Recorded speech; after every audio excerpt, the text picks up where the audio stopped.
हमारे देश में धार्मिक ग्रंथों में ये बताया जाता है और इस देश का साधु संत और सारे लोग मिलकर के एक ही चीज़ कहते हैं कि जिस भगवान की मर्जी के बिना पत्ता तक नहीं हिलता, उस भगवान की पत्नी का अपहरण कैसे हो सकता है। उस भगवान की पत्नी का, जिस देश में ये कहा जाता है कि भगवान की मर्जी के बिना एक पत्ता तक नहीं हिलता, तो फिर उसी एक ऐसे भगवान की पत्नी का अपहरण कैसे हो सकता है। उसको कोई उठा के कैसे लेके जा सकता है। क्या सच में समझ में नहीं आता कि या तो वो भगवान मूर्ख है या फिर झूठा है या फिर है ही नहीं, सोचना तो होगा, या फिर जिसमें ये लिखा है वो रामायण झूठी है। अब रामायण जैसा कोई ग्रंथ नहीं है, एक छोटा सा नावल जैसा था, उसको गोस्वामी तुलसीदास ने बहुत बड़ा रूप दे दिया अपने ब्राह्मणी सभ्यता को जिंदा रखने के लिए। इसके अलावा और कुछ नहीं है, क्योंकि ब्राह्मण जब भी लिखता है छप्पर फाड़ के लिखता है। और सोचने लायक बात यह है कि हमारे देश में जब ये बताया जाता है हम लोगों को कि भगवान की मर्जी के बिना पत्ता नहीं हिल सकता, तो फिर उतने बड़े भगवान की बीबी को कोई उठा के कैसे लेके गया भाई। सोचने लायक बात है। अब कहा जाता है वो समाज का आदर्श है सीता, तो उसको कैसे उठा लिया और इस बात को हम कैसे सच मान ले। क्या इसलिए कि वो सिर्फ रामायण जैसे ग्रंथ में लिखा गया, या तो भगवान झूठी या फिर रामायण झूठा है या फिर वो राम झूठा है।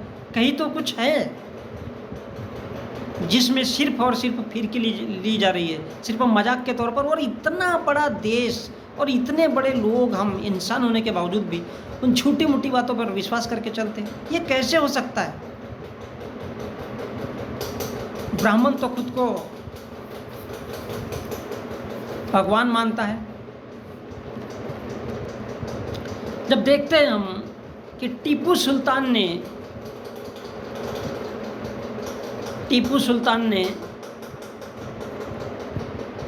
अपने शासन काल में जब महिलाओं के स्तर नहीं ढके जाते थे तो उनको रोकने के लिए एक प्रयास किया था। और उस वक्त ब्राह्मण बीच में आते थे क्योंकि वो अपने धर्म को किसी भी तौर पर बदलने देने के राजी नहीं थे। उस वक्त टीपू सुल्तान के डर की वजह से 3000 ब्राह्मणों ने आत्महत्या कर ली थी। अब सोचिए उनकी महिलाओं का क्या हुआ होगा, उनकी महिलाओं का क्या हुआ होगा। टीपू सुल्तान डर की वजह से उनको मारा नहीं था, सिर्फ टीपू सुल्तान ने उनको कहा था कि भैया अब तुमको तो धर्म परिवर्तन करना पड़ेगा, क्योंकि तुम्हारा धर्म सही नहीं है। और ये बात किस पर से थी, महिलाओं के स्तन ढकने के अधिकार से लेकर। तो सोचो कि औरंगजेब ने क्या किया होगा। सच में ब्राह्मण 3000 ब्राह्मणों ने आत्महत्याएं कर ली।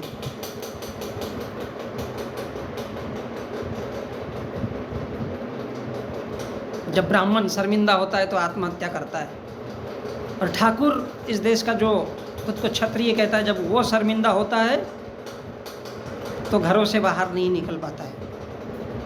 उनको पता है कि उनकी संस्कृति क्या चीज़ है, और इसलिए वो झूठ मूठ के तौर पर बताता है कि भगवान होता है। उनको पता है।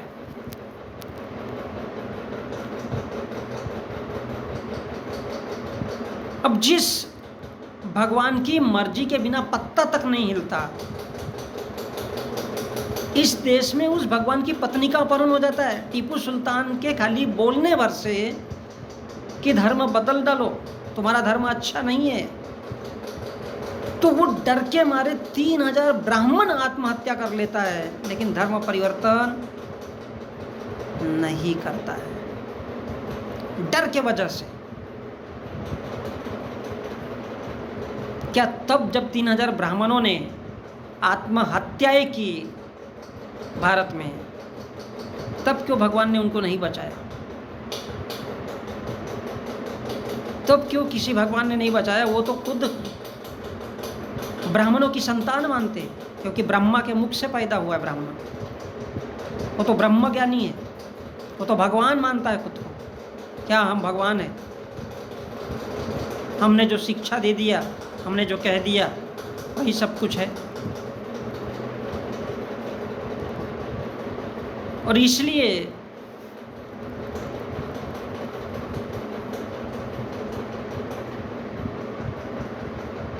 भारत की धरती पर